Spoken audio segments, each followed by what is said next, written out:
Hi everyone, hope you're doing well. Let's do the chanting right now. Namo tassa bhagavato arahato samma sambuddhassa. Namo tassa bhagavato arahato samma sambuddhassa. Namo tassa bhagavato arahato samma sambuddhassa. Buddham saranam gacchami, dhammam saranam gacchami, sangham saranam gacchami. Tudayambi buddham saranam gacchami, tudayambi dhammam saranam gacchami, tudayambi sangham saranam gacchami, tadayambi buddham saranam gacchami. Tadayambi dhammam saranam gacchami. Tadayambi sangham saranam gacchami. Namo Buddhaya, Namo Dharmaya, Namo Sanghaya. Namo Buddhaya, Namo Dharmaya, Namo Sanghaya. Namo Buddhaya, Namo Dharmaya, Namo Sanghaya. I take refuge until I am enlightened in the Buddha, the Dharma, and the Sangha. Through the positive potential I create by practicing the six paramitas, may I soon attain enlightenment in order to benefit all sentient beings. I take refuge until I am enlightened in the Buddha, the Dharma, and the Sangha. Through the positive potential I create by practicing the six paramitas, may I soon attain enlightenment in order to benefit all sentient beings. I take refuge until I am enlightened in the Buddha, the Dharma, and the Sangha. Through the positive potential I create by practicing the six paramitas, may I soon attain enlightenment in order to benefit all sentient beings. May all sentient beings have happiness and its causes. May they be free from suffering and its causes. May they never be parted from their happiness beyond suffering. May they abide in equanimity, free of bias, attachment to the near, and aversion from the far. I shall cause this. Great compassionate Buddha, please inspire me to be able to do so. Reverently I prostrate with my body, speech, and mind, and present clouds of every types of offerings, actual and mentally transformed. I confess all of my negative actions accumulated since beginningless time, and rejoice in all the virtues of all holy and ordinary beings. Please remain until cyclic existence ends, and turn the wheel of Dharma for all sentient beings. I dedicate the virtues of myself and others to the great enlightenment.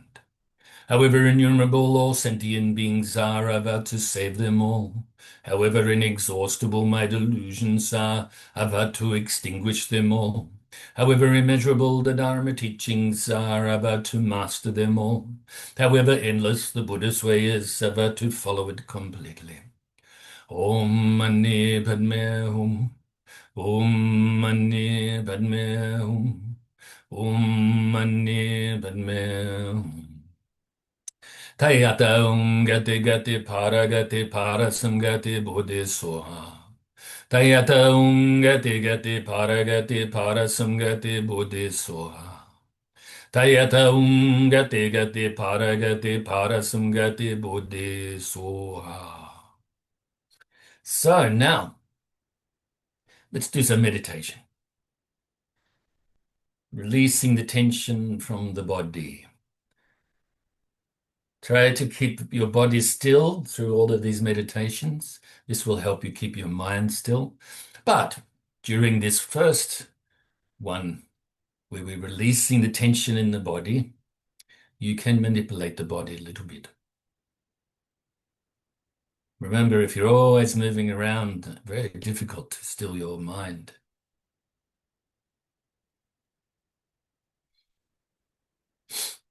So bring your mind inside the body after you've got yourself comfortable.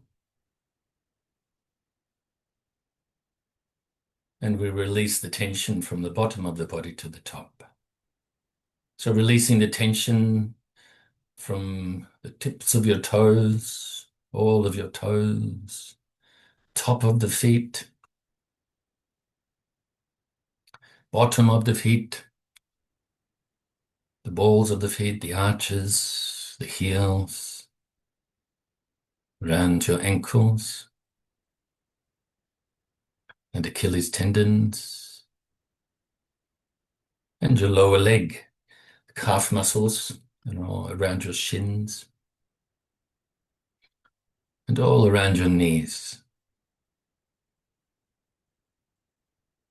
The top part of your leg, hamstring muscles, quad muscles,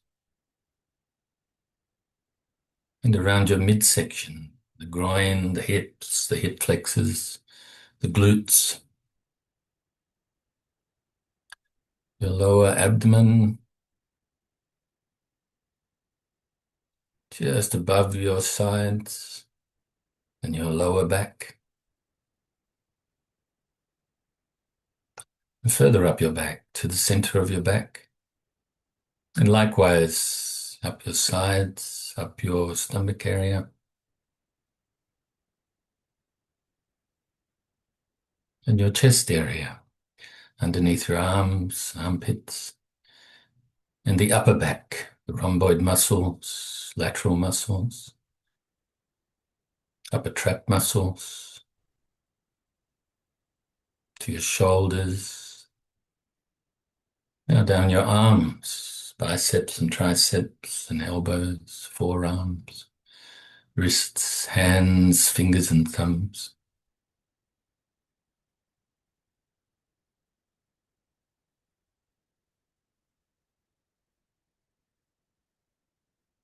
Then back up to your neck, the front, sides and back of your neck, and up the back of your head and sides of your head, around your ears and temples, and release from all around your face. Cheekbones around that area, the cheeks, make sure you're not clenching your jaw,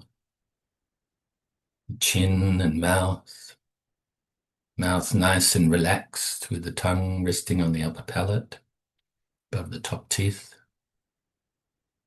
lips gently touching. Your nose and sinuses and eye sockets and eyes. Make sure you're not frowning on your forehead.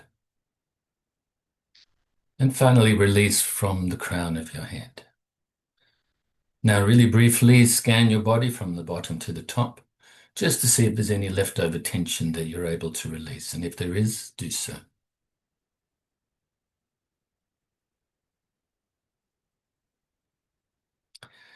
And now bring your mind to the tip of your nose initially, and we'll follow the feeling of the breath as we breathe in all the way into our lungs and out our nose again.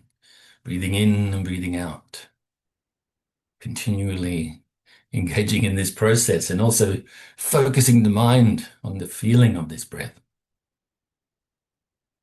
And try too hard and try too little. Remember the example of a lute. Before the Buddha apparently attained, or apparently before the Buddha had attained supreme enlightenment, he was at the side of the river, banks of a river, and he saw a raft or a boat of some sort going along the river, and there's somebody was on that, apparently playing a lute like a guitar. And then he thought about that. He thought, if those strings on that instrument, if they were too loose, they wouldn't make any sounds, wouldn't make any music. Sort of like this, you know. Then, if they were too tight, they would break. And so this is like our practice, our Dharma practice, our meditation practice. We should be in the middle, perfectly tuned, middle path. If our practice is too rigid, trying too hard, stressing ourselves out, it's not good. Break. And if it's too loose, if our practice is too loose, we won't achieve anything on the path. So that you could say maybe too loose is like laziness. And then, of course, if it's too tight, this is trying too hard and maybe engaging with the ego too much too. Or always, actually. So that just came to my mind, that story. I embellished it slightly, but kept the same meaning. Okay, so focusing on the feeling of the breath as we breathe in and out. Don't try too hard, don't try too little. Not too tight, not too loose. Middle. You can also add the extra technique of counting the breaths, 1 up to 10. Don't count past 10, as we don't want the counting to become the focus. This is to help you focus on the feeling of the breath. Keep your mind placed on it. If you get distracted on the way towards 10, then go back to 1 at that time. So if any thoughts arise, mental activities of any types arise, don't cling to them. Don't grasp at them. Don't try to force them away either, or try to deny them, but let them go naturally as you replace your mind back onto your breath. And if your mind starts to become dull or sleepy, wake it up a little bit by refocusing on your breath more brightly. So let's practice like this in silence for a little bit.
So now we can feel pleased with ourselves and fill ourselves with universal loving kindness, utilizing the visualization of the white light filling your whole being.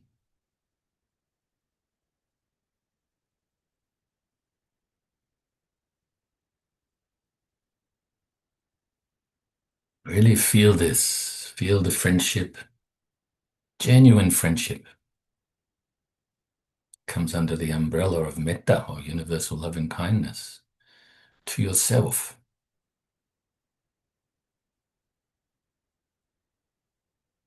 Of respect and appreciation and gratitude.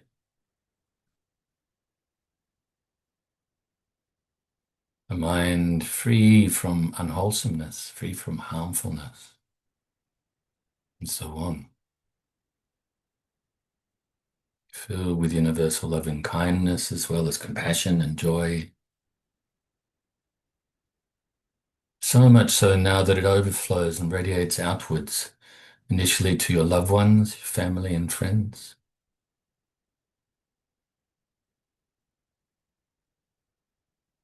Filling them with the universal loving kindness.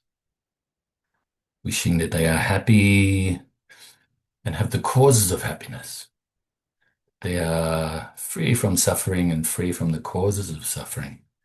They are peaceful, free from conflict, both inner and outer.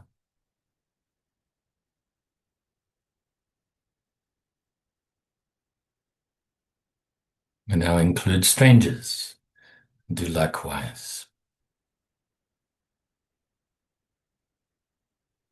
And those we find difficult may regard as enemies too, and also do likewise.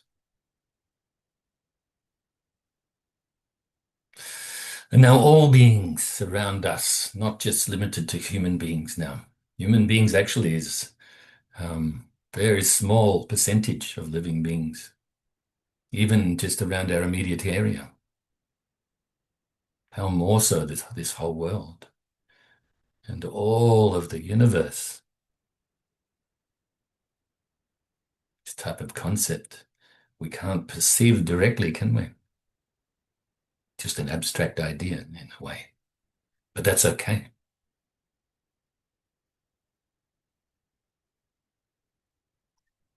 Sharing this universal loving kindness, utilizing the white light, leaving your heart center and entering the heart centers of all the sentient beings, filling them with the universal loving kindness.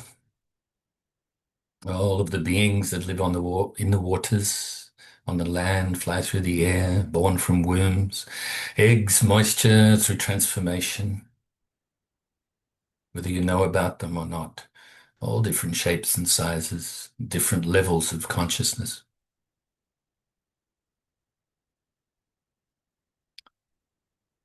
Now extend this loving kindness out throughout your whole state or county. And all of the states and counties throughout your whole country.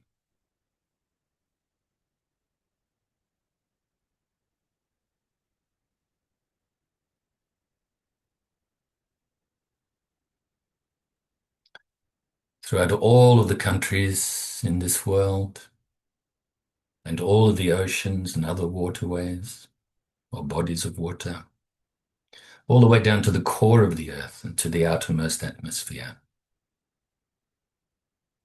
And now radiate this loving kindness out throughout the whole solar system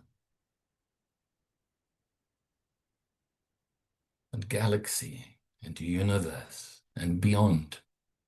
Have your loving kindness that is generated initially in your own mind now radiate throughout infinite space. We can do this because actually we're not separate from infinite space and all the beings within it. We're not separate from the Buddhas, Bodhisattvas, so on.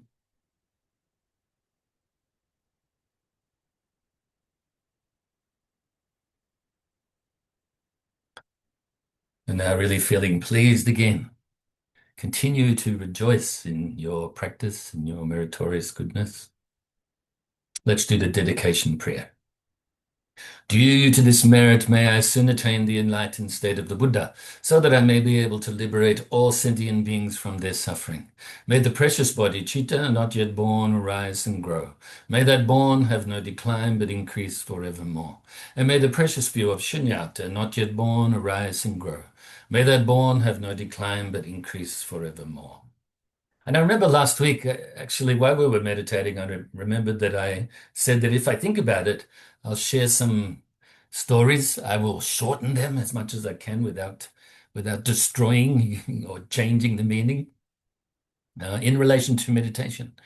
So, so this one, quite often some people will say meditation is boring if they don't understand what it is and what it's there for, how to put it into practice. So think, oh, I have to do this again. I have to sit there and not be distracted. Meditation is a peaceful mind, free from distraction, really, or practice meditation to achieve this along the way, eventually to realize the true nature. But a lot of people think it's boring. So I know I've told you this story before, and like I said, I'll keep it really short. I think it was related to the Shaolin Temple in China, Kung Fu Temple, which is a Buddhist temple, obviously. That's what it's primarily there for, not just learning martial arts. So, martial arts, though, great physical meditation brings the mind inside the body, utilizing the body to keep the energies balanced and pure, and therefore helping the mind to remain balanced and pure. The body help, you could say, focusing on the body and the different movements, helping the mind, as well as the mind focusing, then helping the body. Inseparable. Okay, so anyway, the master there, he was starting to get a bit older apparently at this time, and he was keeping an eye out to train the next abbot of the temple. So he saw this, he sort of had his eye on this young guy for quite some time. And so decided to take him out of the martial arts classes and practice, apart from the morning and evening, I think, and apart from the meal times, that he was going to practice meditation on the breath. That's it. He told him, this is what you're going to do. Anyway, the young guy, after some time, was really getting distracted, and he, yeah, I guess, worked up the courage to go to the master and said, Master, I'm so bored of focusing on the breath. Can't I do something else? Can't I go back to the Kung Fu training?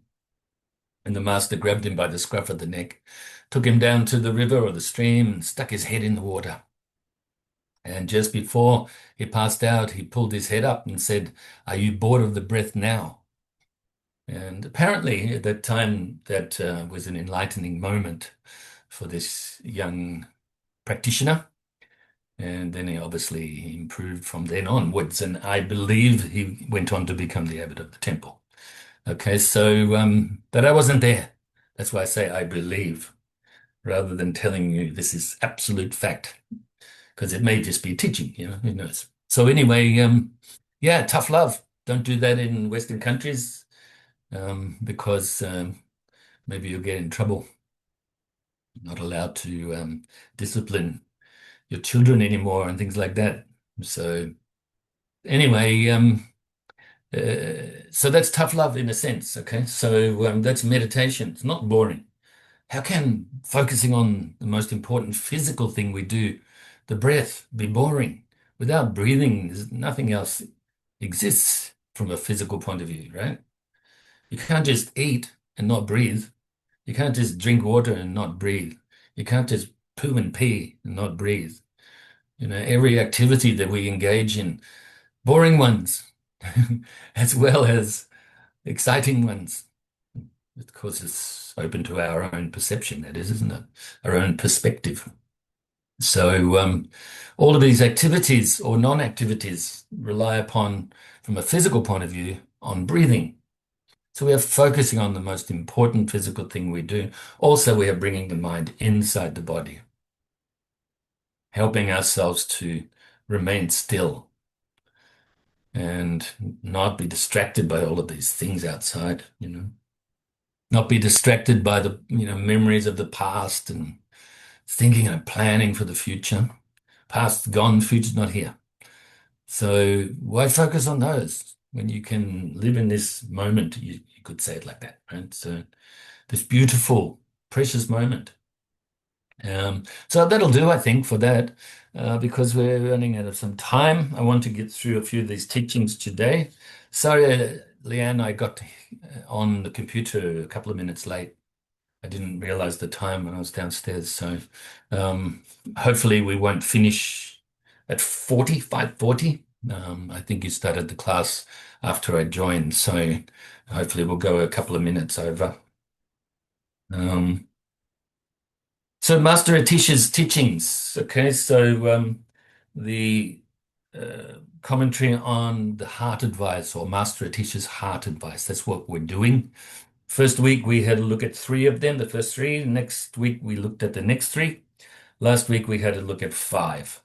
So we have covered 11. Once again, I remind you and encourage you to look at the other videos on the YouTube channel.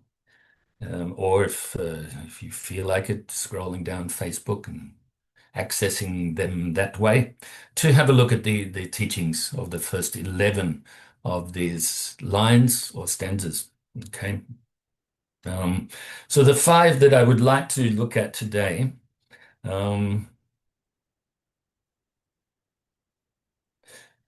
friends, the things you desire give no more satisfaction than drinking seawater. Therefore, practice contentment. Avoid all haughty, conceited, proud, and arrogant minds, and remain peaceful and subdued. Avoid activities that are said to be meritorious, but which in fact are obstacles to the Dharma. Profit and respect are nooses of the Maras, so brush them aside like stones on the path. And this is my favorite one out of these five. Words of praise and fame serve only to beguile us. Therefore, blow them away as you would blow your nose. So get rid of the boogies, get rid of the snot. In other words, he's saying there that praise and fame and all of those things that kind of brush our ego are really just like gathering snot, you know. So anyway, that's not a reminder to blow your nose now, okay?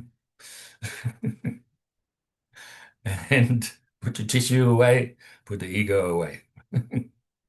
And so, friends, the first one, friends, the things you desire give no more satisfaction than drinking seawater. Therefore, practice contentment. So, first of all, the last little bit, don't be desirous all the time, chasing after this, always wanting to get what you think you want. I want this, disturbs the mind straight away. Or trying to push away things you think you don't want. Okay, that doesn't mean you're not going to get what you want. It doesn't mean that you can avoid or you can't not going to avoid getting what you don't want. But the attachment to the aversion from this is the problem. So a contented mind is reasonably free from attachment and aversion. Reasonably wise, even if it's not perfect wisdom yet. So friends, the things you desire give no more satisfaction than drinking seawater. So think about that, it's kind of sad really in the planet, isn't it? That most of the water we have here is salt. It's got salt in it, so it does not quench your thirst.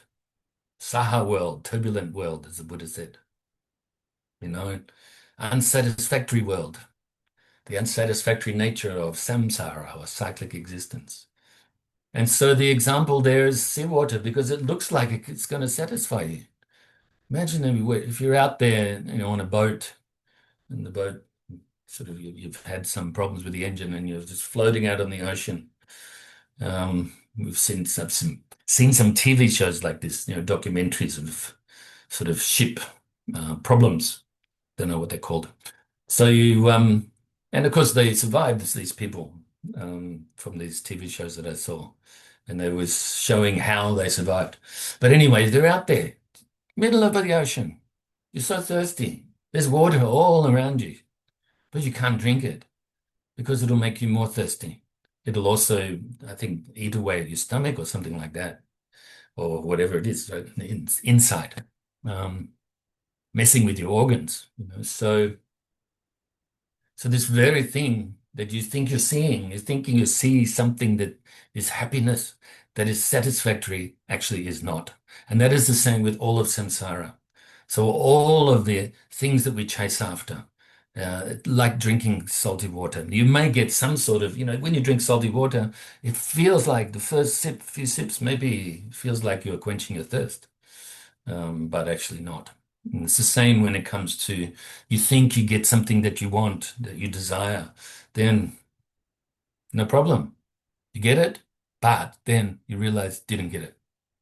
Okay, so you disturb the mind along the way, created and reinforced bad habits along the way. So once again, I'll read that one to you.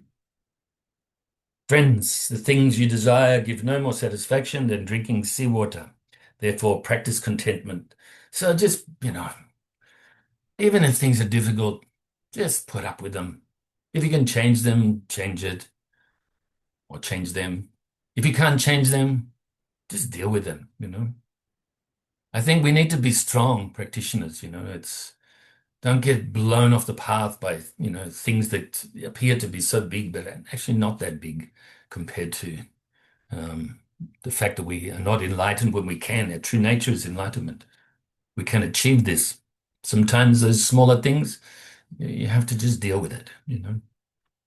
Um, I could go on, but I won't.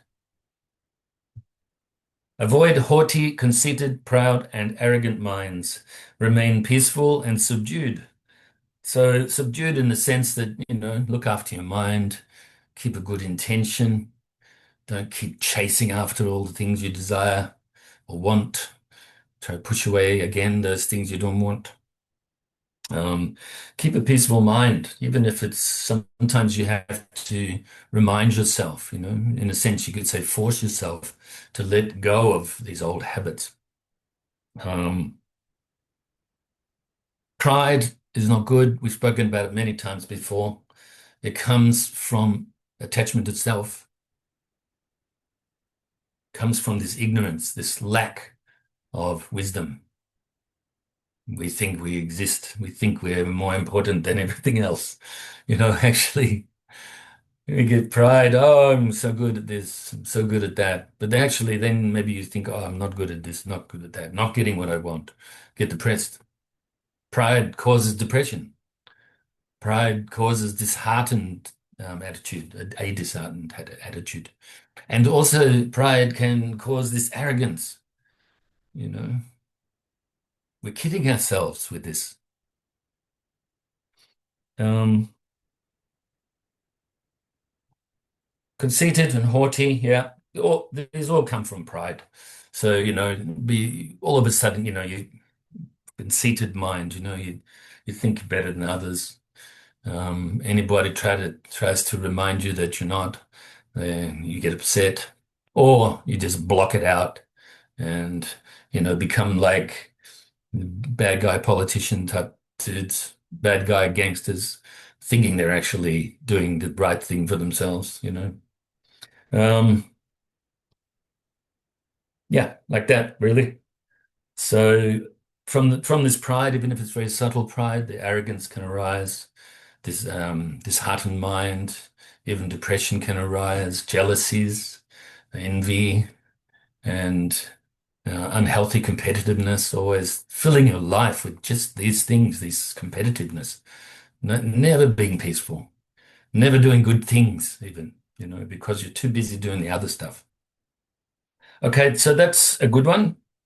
The next one says avoid activities that are said to be meritorious, but which in fact are obstacles to the Dharma. Uh, anything that sort of is harmful, obviously avoid. But, even those things that maybe kind of religious ritual type things, it is believed that, yeah, it's if you do a certain thing, then all of your negativities and faults will be washed away. This type of thing is not real. You can utilize certain religious rites to train the mind, to purify the mind, if that's the reason why they're being done or being engaged.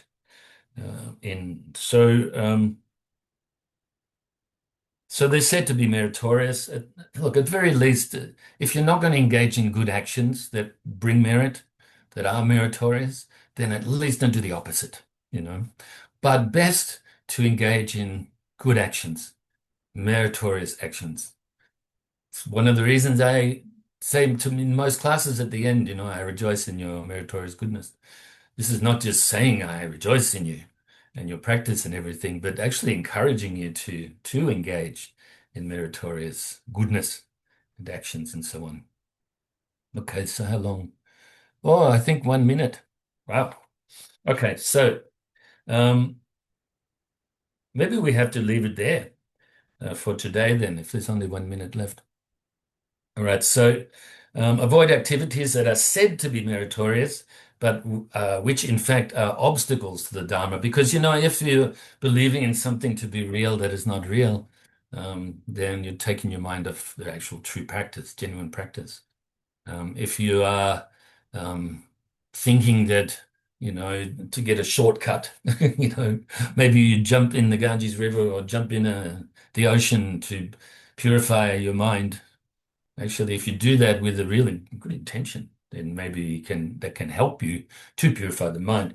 But thinking that the water is going to purify your mind, it's crazy. It's not Dhamma practice. All right. So, like I just alluded to before, I rejoice in your meritorious goodness. Study, practice, share Dhamma to the best of your ability. And I look forward to seeing you next week when we attack some more of these wonderful teachings of Master Atisha. Namo Buddhaya.